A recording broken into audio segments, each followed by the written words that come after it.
Welcome everybody to the George Mokoena podcast. My name is George Mokoena. I am your host, and this podcast is a place where I'm going to look at 2 or 3 stories that have come out from the past few weeks, and I'm going to tell you what I think of them, give my insights about them, and hopefully we can spark a conversation where we can speak about these things, man, more in depth and have more richer conversations, and hopefully come up with new answers that can help out this South African football that we love. So let's get straight into it.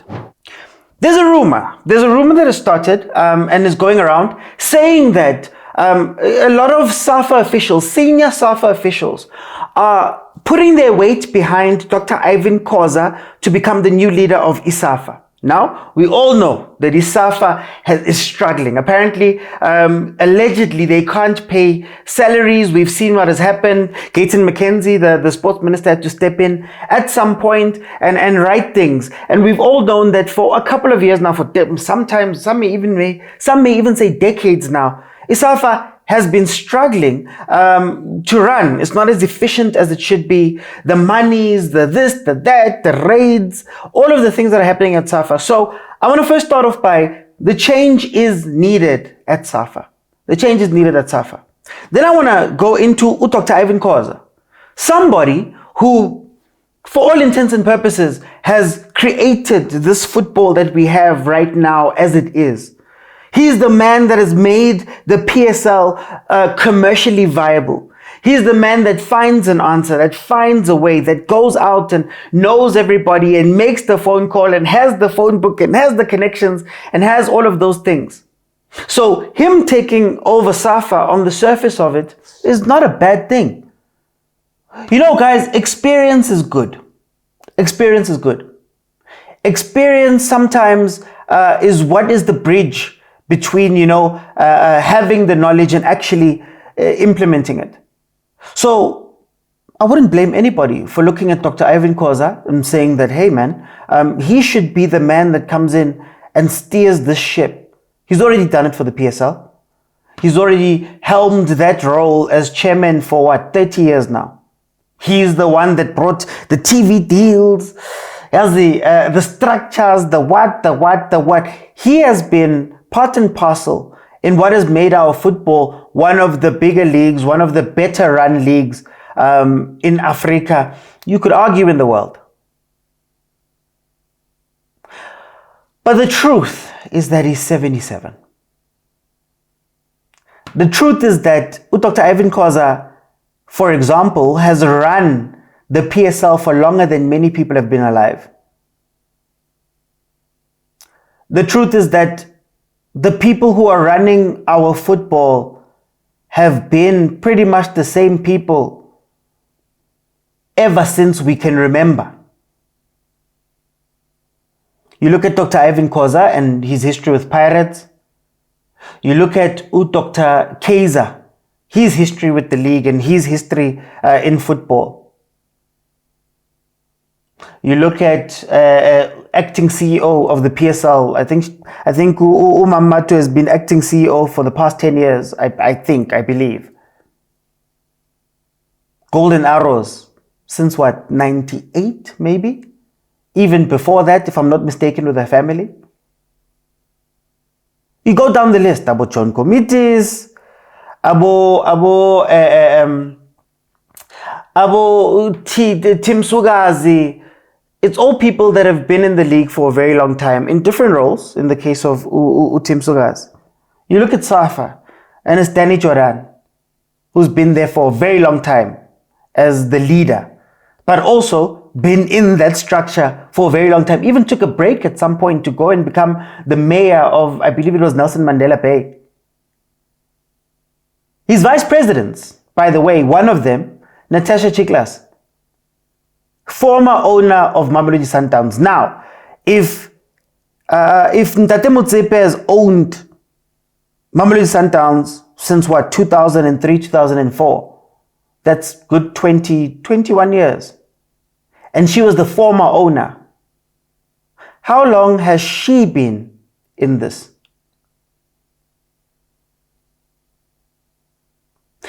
You know, the thing about South Africa, and maybe Africans as a whole, man, And even when you look at the histories of Abu Dr. Ivan Khoza, every time there's needed to be innovation or a change, it had to be a fight. There's a fight for Abu Kestin Matandani to get in, and there's a fight to get them out. There was a fight to form this PSL as we know it, the PSL as we know it. It was a breakaway. There was a fight with SAPC in order to get the TV rights and do all of those type of things. Every time we have leadership, there's a fight. And oftentimes it just comes down to people being old. Now, I will say again, I don't think on the surface this is a bad deal. But I am worried because, Dr. Ivan Khoza holds all the keys. And not even in a bad way. Dr. Ivan Khoza is the guy, like I said, who gets the deal done, who makes the phone call, who opens the door, who does all of those things. But we have already in the PSL created an over-reliance on Dr. Ivan Khoza. When DSTV leaves, he goes and gets Betway. When this sponsor moves out, he goes and does this. When Telkom leaves this, they go and fetch Calling Black Label. There was a story a couple of months ago where it was rumored that Dr. Ivan Khoza was going to retire. And the feedback from the different stakeholders in the leagues, remember the PSL goes all the way down, was that they were scared. That this is a man that has fed us, put us into power, put us into structures, helped out our teams, saved us at times. How can he go? Now, that same Dr. Ivan Khoza is going to move on to Safa. If this is true, again, allegedly. And wield the same powers and the same keys and save Safa and save all of that. Maybe part of the problem that we have with our football is that there's always somebody who's willing to bail the football out. Whether it be Dr. Ivan Khoza with his contacts and his immense power and influence. Whether it be Dr. Motsepe and the Motsepe Foundation. Whenever there's problems, somebody bails them out. You see, my fear is that we're going to look back, or there's going to come a time where Dr. Ivan Khoza is going to have to retire. And we're going to start from scratch. There's going to come a time when we lose all of these people. And not to death or whatever, but at some point they're going to have to move on. And you won't have those old experienced people who have been holding it. And because nobody has been groomed, nobody has been given the latitude to go and create these connections, we're going to be in a tough place. And if Dr. Ivan Khoza holds both houses, what happens when he leaves? Over and above the question of what happens to innovation? What happens to new ideas? About Dr. Ivan Khoza and about Dr. Kaizer were also young. When they were changing the game for the PSL, when they were changing the game in terms of TV rights deals, and he was flying over to England to go speak to the Manchester United lawyers in order to craft the deal, that was young, that was innovative, that was new. Are we creating spaces for this? Often we speak about Europe and why Europe are ahead and why we suffer behind. And I think this is part of the reasoning. Again, I'm not saying he's a bad leader. That's not the point of this. And I'm not criticizing anything that Dr. Ivan Khoza has done. I'm just speaking to the point of, in Europe, they iterate a lot. Michel Platini had to move on at some point. Sepp Blatter had to move in at some point. New blood had to be brought in at some point. New structures had to be brought in at some point. Fresh faces. They iterate a lot. They just iterate and finding new and hiring new and doing this and doing that. And it doesn't mean that you have to vacate your post. It doesn't mean that Dr. Ivan Khoza have to now go out into the wilderness and disappear. But you have to start building these structures around them to make sure that the future of the league is there. To make sure that the growth of the league is there. Who knows? Maybe somebody else with a different context book could change the game for the PSL. Somebody else with a different outlook could change the game. Somebody else who's fresh. Somebody else who's who isn't part of the politics of football, who isn't part of the histories of football. Maybe they can come in and do something different. I spoke a couple of months ago about the need to just groom new people so that we know who's next. Who's next? Administratively. Safa right now, besides this rumor, you are having Abu Mamriya coming back. Love Mamri. But Mamriya, Natasha Chiklas, Dr. Ivan Khoza, Danny Jordaan, Dr. Kaizer, John Committees, Mamatu Madlala, the different vice presidents that have been there forever. All of these things. All of these people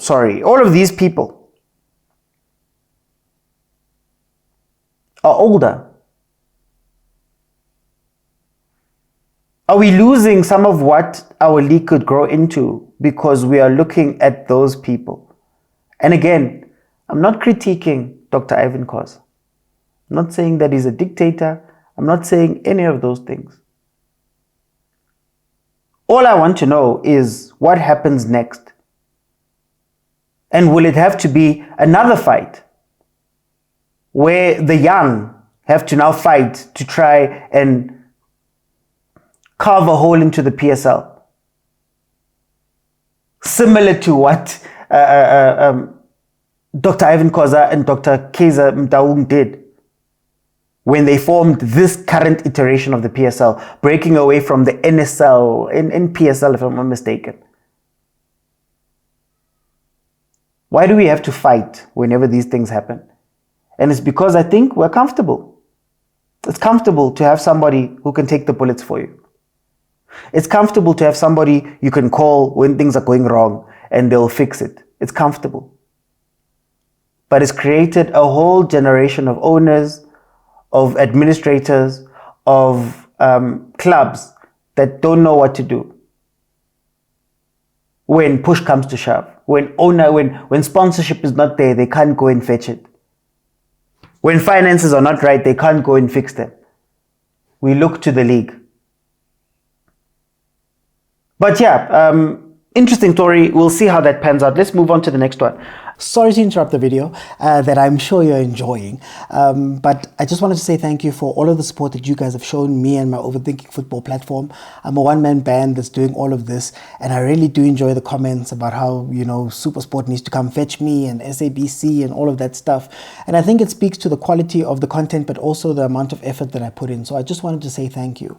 But the truth is that Abu Supersport and all of those guys, yes, we're competing with them, but it's a completely different place. The sponsors are looking for former players, and to be honest with you, running some of these things is getting so difficult, and things have changed at home. So financially, it's a whole different world. So I wanted to try something new and come to the overthinkers, the people who watch the content, and say it would be incredible if you guys could contribute monthly towards the platform, towards keeping my lights on, but also making sure that all of the crazy things that I want to do, that I want to take Supersport on with, I can actually do. And just for 20 Rand every month, I think that would be an incredible contribution if you can make it. It may sound like a little, but if we can get a lot of people behind it, then we'll be able to carry on doing what I do. I'll be able to carry on giving you the content and also expanding it, because we don't have shows like this, and us content creators need help from our audiences. So I just came here to ask you if you can. Here is the account number that you guys can use in order to contribute. And I think, I'd be very grateful if you would. But anyway, let's get back to the video. And don't forget to like, share, and subscribe.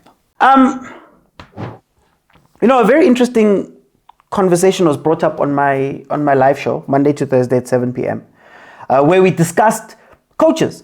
We're seeing older coaches coming back. We're seeing Hendrik Larsson, who had last been in the league, 2014, 2013. You're seeing Mushin Etrigal coming back. I know he's a technical director, but he's a caretaker coach right now. You're seeing Owen Dagama make it back into the league via Makesi. We know of the other coaches that tend to, roll around the league.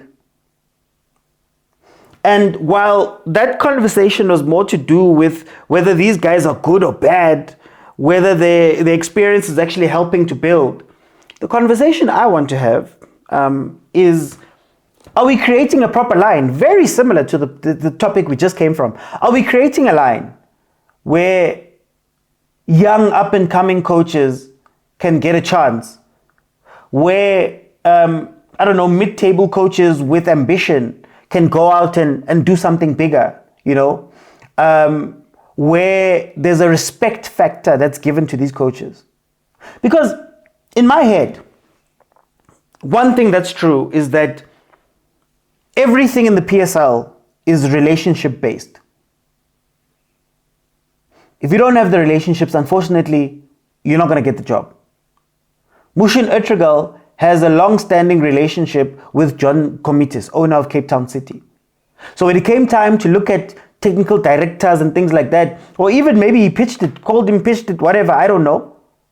The moment that move was made, it makes sense. So I'm going to start it there. It makes sense to bring in people you trust. Hey, Mushin, we were together during the Ajax Cape Town days. Let's build something together. I trust you. You know me. I understand you. I trust you to give you the powers that you need in order to do what you need to do, and I don't have to worry. So on one hand, I get it. Why would I want to bring in people that I don't know and understand? There's a similar story over in the NFL, American football, where there was a rule instituted to try to get more black coaches into the league. It's called the Rooney Rule. And what the Rooney Rule says is that at the very least, you have to go and interview X amount of black coaches when you are making coaching changes. The hope was that if you exposed more of those people to the owners and to the ownership groups and to the general managers, because they now know and see you, it might trump a long-standing relationship that you already have somewhere else. So I already have relationships with certain coaches because we come from the same circles, we come from the same areas, we come from the same cultures, understandings, blah, blah, blah. So when it comes to hiring, I will hire my, not friend, but I'll hire somebody that I know gets it. And I will not look at the other people. So, in the NFL, they had to institute that rule in order to get new faces in, right? In the PSL, that rule doesn't exist. And what happens is, for me, there's 4 classes of coaches. There's foreign coaches. UEFA A, UEFA Pro, yeah. They get brought into the country. And one of the long-standing things is that they're given trust off bat because they come from Europe. They're given trust, they're given control, they're given their technical teams, they're given their signings, they're given all of that stuff. So the first one I want to speak about is a coach that comes from external in a place that is perceived to be better. So our owners, when those guys come in, it's like, no, I trust that because you come from that place, that continent specifically, you've done the work, you've got the experience, you've got all those things. Here are the keys. Now, whether it works or not, that's another conversation. Then there's the long tenured coaches. The long tenured coaches are the guys that have been in the league for a very long time. And sometimes they're not even trusted to go and win. They're just trusted because they know how to bring stability to teams. Think about your Gavin Hans. You think about your Coach Barkers. You think about your Eric Tinklers. You think about your Steve Kompelas. You think about, to a lesser degree, your Caetano Tembos. You think about those guys that, I've been in the league so long that I think the owners know that if we're in flux, if something is changing, if we're in a tough cycle, I can bring this person in. I don't have to give them too many signings. I don't have to do too many crazy things. They've got enough experience and know-how to at least be able to stabilize the team. I call them stabilizing coaches. As an ownership group, if you don't want to be spending a lot of money and you don't necessarily have super ambition, you bring in those guys because I'm on number 8, number 7, you stay there. You won't go up and down. Stellenbosch seems to have had a change in heart in terms of their ambition, so they are pushing a little bit more. But for the most part, Steve Barker, you bring him in, our number 6 is guaranteed, number 5 is guaranteed, you hang around there. You even see it with the trophies. Steve Barker won his first PSL trophy last season, for example. Over 200 and what games for Stellenbosch, over X amount of games across his career. So that's the second one. The third one is the former player. So Coach Lihlonolo Siema, Coach Putimo Hafe, Coach Atazwani, Coach Vusmuzi Vilagazi, Coach Mabuti Kenyeza, Coach September right now. It's the former players. Again, the relationship is a little bit closer. Internal now, the relationship is a little bit closer. Where the experienced coaches have an overall relationship because they've been there for a long time, and the owners can trust that I can just bring him in. They've served their time. These guys are brought in because, one, there's the relationship of I used to play. So I may have some context within the league if I want to go coach. Coach Thabo September is one of those guys where he started coaching at Supersport, having finished his career at Supersport, right? He started coaching at Supersport in the youth ranks, came up, and because Supersport trusted him, Chipa might trust him when he goes in pitches. Abo Coach Vusmuzi Vilagazi came up through Abo Golden Arrows, then started coaching the development teams, then started coaching, co-coach Golden Arrows. So he's got the Mamadu Madlala stamp of approval. So now when he moves to Chipa and to Richards Bay and goes to Amazulu, he's also, a little bit closer. The hallmark of these guys is that they're not necessarily trusted. They're not given time. A lot of the time, those hires are made sometimes to just look good. Oh, look at all the young black African coaches we're bringing into the league on a 6-month contract. So if you do well, I'm still going to get rid of you. Mara, I've got you in the pocket. You're going to become my Dentens Malisel. And then the last tier that I want to speak of is the unknown coaches. The guys who maybe are well known in Makasi, are well known in SAB, are well known in ABC, are well known there, but don't have the kind of relationships to pull them in. Don't have the kind of relationships where they can go and call up a team and say, hey guys, I want to come work with you. And what's sad about our structure in terms of coaching is that a lot of the teams are not doing the work to go and find these guys, to go and uplift these guys. And it doesn't mean you have to take a guy from the ABC and make him your first team coach, but go and scout. Our biggest success stories, if you think about, let's use what? Coach Rulani Mokoena. Yes, you could argue because of his family and all of that stuff, he is a little bit closer to football than anybody else, than a lot of us are. But, Coach Pitso took a chance on this guy. Saw he was talented, saw that maybe he needed something, brings him in as an assistant and goes, no, you're going to be my assistant, just sit here. You're going to learn from me. The work is not being done. And that also is Coach Pitso fighting for somebody. It's not a team going out and saying, okay, we really do want to do this developmental thing. So we're going to find those coaches. We're going to Dondol Stars does well in the Nedbank Cup. We're going to take that coach and say, "Hi man, come form part of our technical team and learn and grow, and then we'll come and get you, or we'll come and give you the job." And I know a lot of people are going to say, "Oh, but George, it's a business." Okay, let's look at it from a business standpoint. You hire a coach and fire a coach. That's time and money spent. So you've brought in these old guys that maybe don't fit your style of play. It doesn't work out. Now it's a problem. Now you have to try to get rid of this guy. Now there's the fights that we normally see because the results have not gotten better. So I've gone with experience. Has it gotten better? No. Let's be honest about the coaches that come from Europe. How many of them have come in and actually improved the teams night and day? Outside of Jose Rivero, for example. Think about the type of time and control Pablo Franco Martin was given. Think about the time and control Romain Foltz was given. Think about the time and control Abo Ernst Middendorp are given. Shem, I'll move Ernst out because he did well at some point. But you look at those coaches and you go, you've spent time, you've spent money. You've done the visas, you've done the what, you've done the work permits, you've done work permits for the whole teams, you've done all of that stuff. Now, have you gotten better? No. And now you have to get rid of the guy.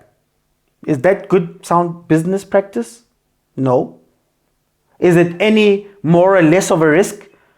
Is it any more of a risk or less of a risk than taking on one of those coaches, the up and coming coaches, if it's pretty much going to be the same result? You know, we'll use Europe as the benchmark for all of this stuff.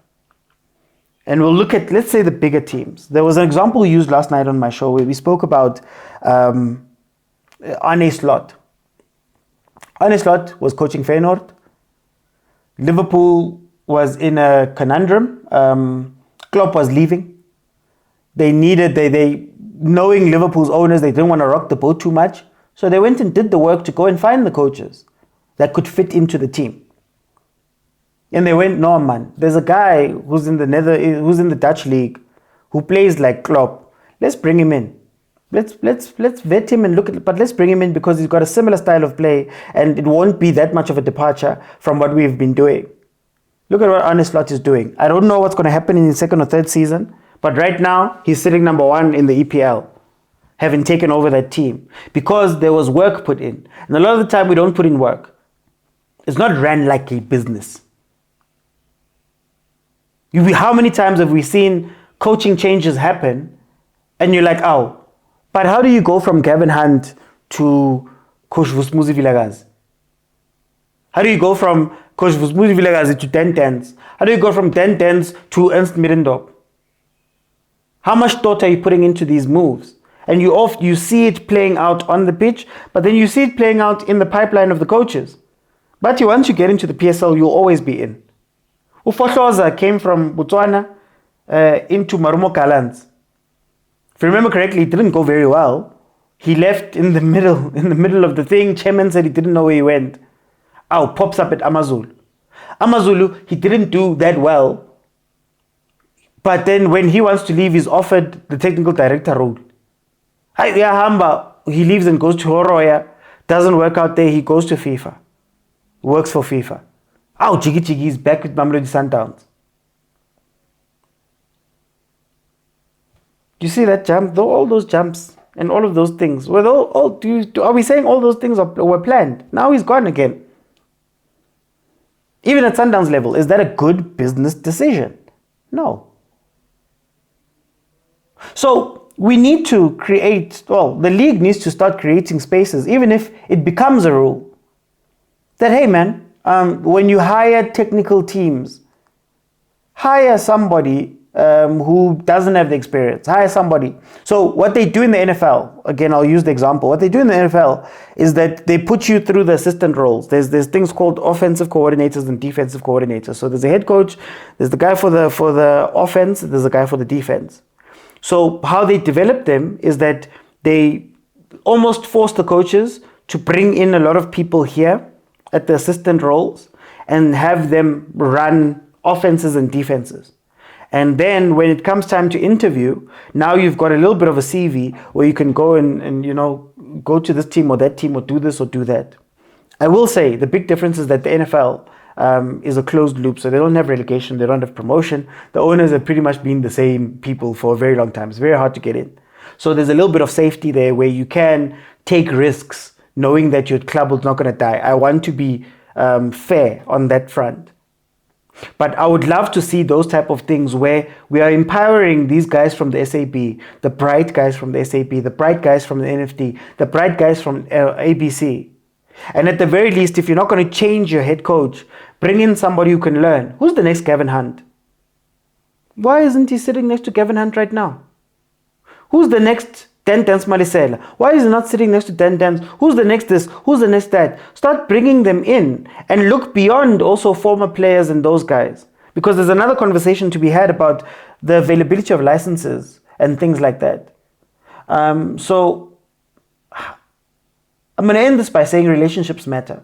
And for the young coaches who are coming up, build your profile, build your relationships. Be viewed. Be viewed by people. Put yourself into a place where you're viewed by people. Try get into the room so that you become a familiar face. In fact, let's shift on to the fan power of this, to say that fans have the power to make a noise. We have the power to get people fired and sacked. We have the power to make signings. How about we make noise about these up and coming coaches and put them on pedestals and put them into people's view, put them into people's thoughts, using the power that we have. Let's try and get as many of these coaches up and broaden the pool. It's so sad that, we're still looking at our coach Pitso, we're still looking at our coach Rulani, we're still looking at our coach Gavin, we're still looking at our coach Kompela, we're still looking at those guys. And I don't want to make it seem like they're doing bad jobs, but there should be alternatives and proper alternatives. And to the ownerships, guys, trust the people that you bring in. There's a rumor that Coach Vusmuzi Vilagazi and Coach Atazwani might be moved on. But when you look at it, it was a trap. Again, allegedly moved on, but it was a trap.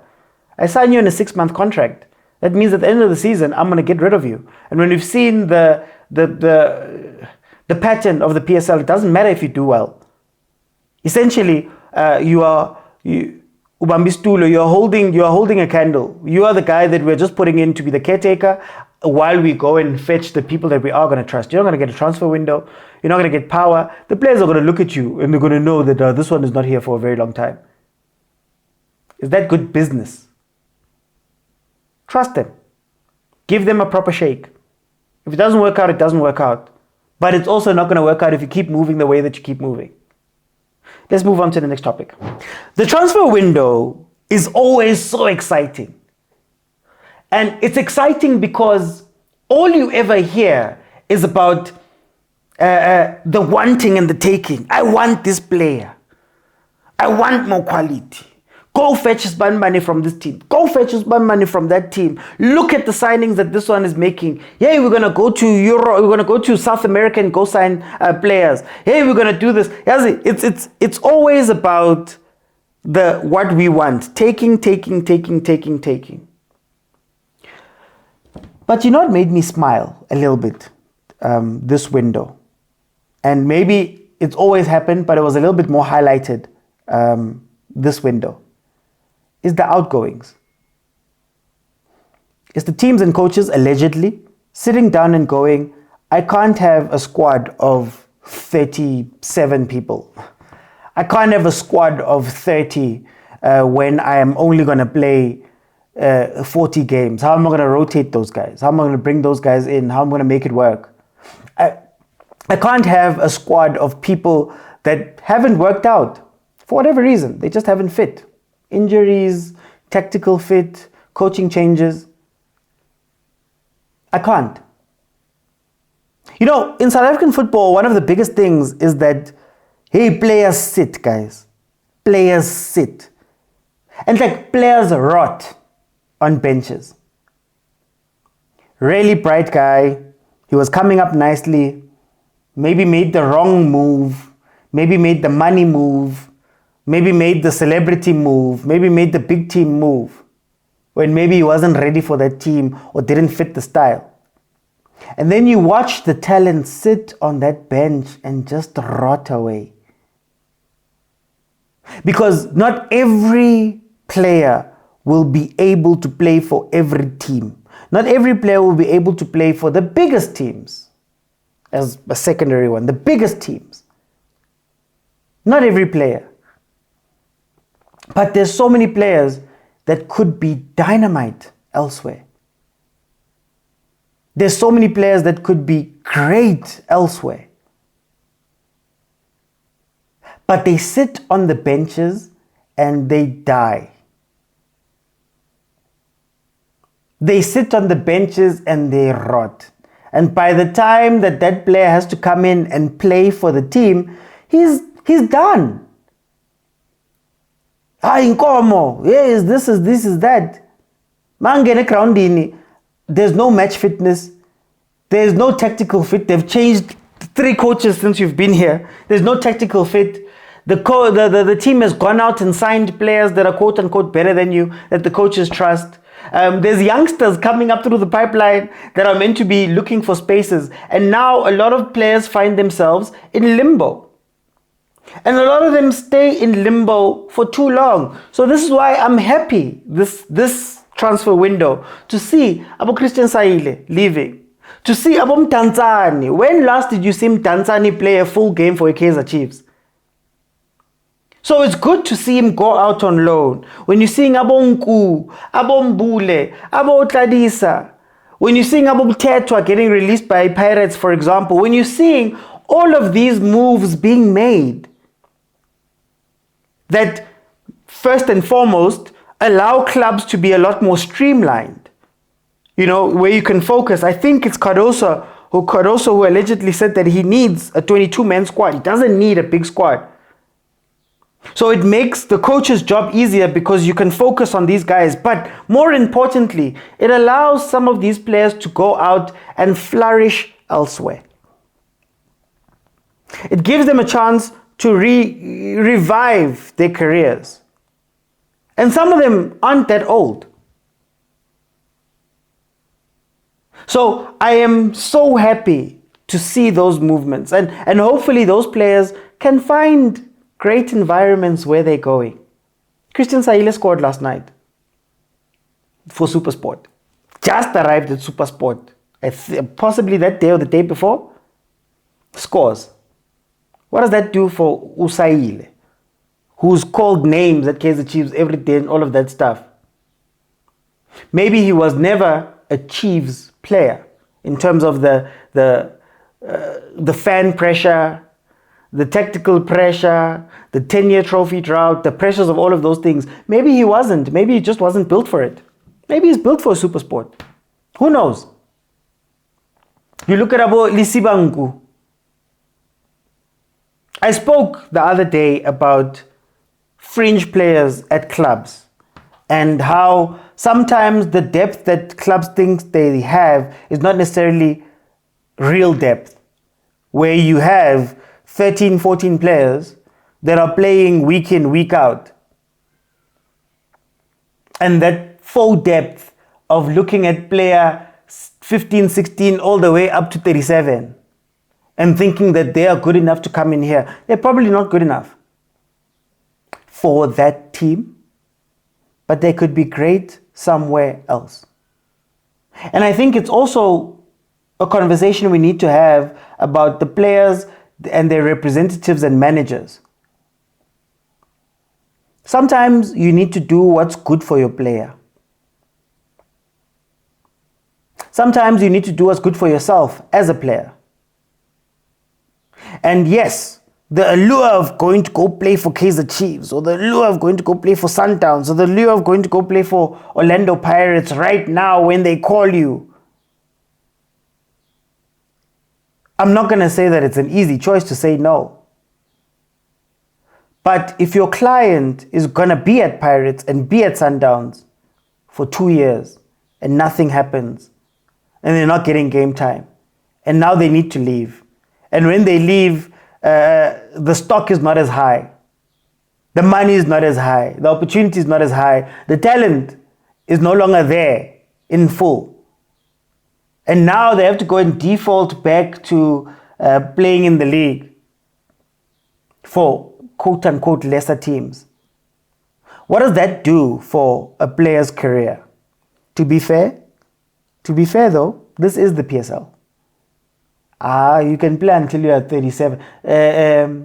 Ukabuza just signed with Amatax at 38 I think he is.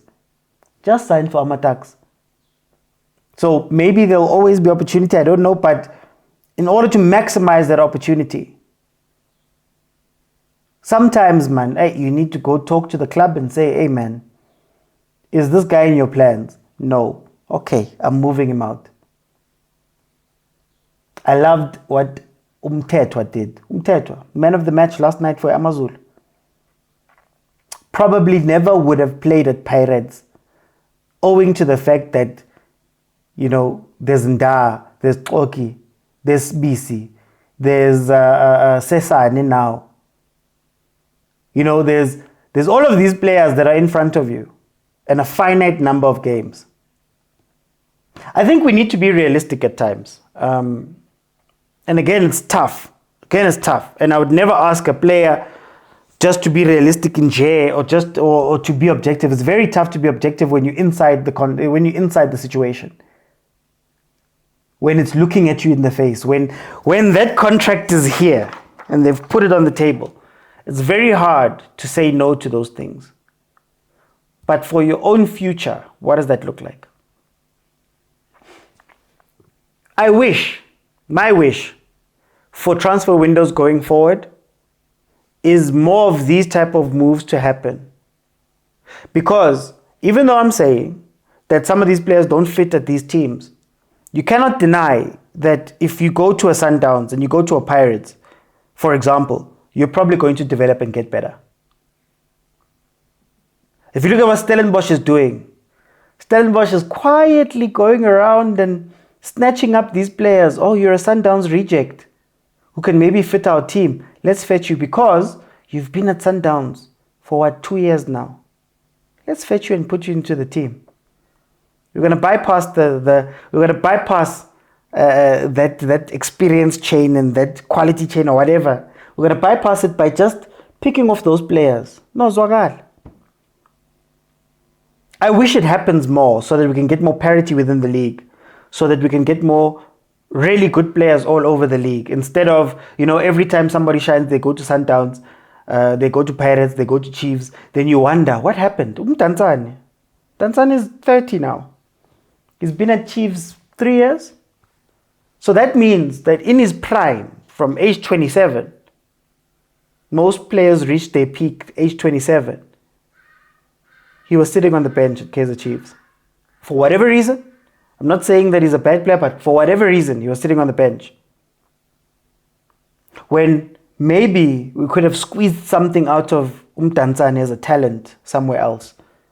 Maybe we could have squeezed something out of the myriad of players all over the place. But my only wish, I diverted there, my only wish is for this to happen for the young, for the youngsters, for the youth. For this to happen for the 19, 20, 21, 22-year-old that is sitting on that bench at some of these clubs that is not getting a chance to move on and try something new. Think about Abo Sabelo Khatebe. Sat at Kaizer Chiefs. Sat. Only now is he getting his chance. Will he ever be able to live up to the potential that he had when he was there? I don't know. You think about some of the youngsters now that Chiefs has. I'll use Chiefs as an example. Abo Zwane, Abo Happy Mashiane, youngsters. Okay, let's do current youngsters. Abo Zwane, Abo Mfundo, Abo Duba, and those guys. Could they have matured a little bit more faster in the case, let's say, of Duba, Shabalala, if they had gone on loan instead of going back to DDC in Shabalala's case, gone on loan and went to go play somewhere? I'm sure there's a team that is willing to take on a Chiefs player or even a visible player. Imagine Shabalala joining one of the other teams now or maybe a year ago, where we were just being honest with him and saying, you know what, boy, you might not be up to the level, but we also can't incubate you. Because the truth of the matter also is that a lot of these teams have become pressure teams. People are getting fired every year. It's not a Stellenbosch where Coach Barker has been there for a very long time. It's not a Mamelodi Sundowns pre-Cardoso where the coaches have been there for 12 years. You know, it's not an Orlando Pirates where the coach has been there 3 years. A lot of the clubs are hiring and firing willy-nilly, which takes out the opportunity to develop the youth. But, no disrespect, a youngster at a Sundowns, a youngster at a Pirates, you could argue a youngster at a Chiefs, could go and play somewhere else. And think about how great of a business deal that would be. I love that a lot of these moves are loans. Because they're like, no, we're going to recoup at some point. So can you imagine a business decision of promoting a Pitso Mosimane, promoting him, loaning him out to TS Galaxy? Look at what that boy is doing right now. Look at the star that has emerged there. Now, he may not be the greatest of players going forward. I don't know. Knock on wood, he becomes one of the great players. But he may not be all of his potential later on in the future. Great. I understand it. Not every player is going to pan out. But he might be an incredible player for the league. You see, in that situation, we would not have seen Pitso Mosimane if he was still with DDC at Kaizer Chiefs. How many guys there are ready to be promoted, but because there's only, at a push, 3-4 slots for true youth at these clubs, are sitting in DDC? Nah, same thing. They're getting older. Their talent, their abilities, their ceiling is getting lower.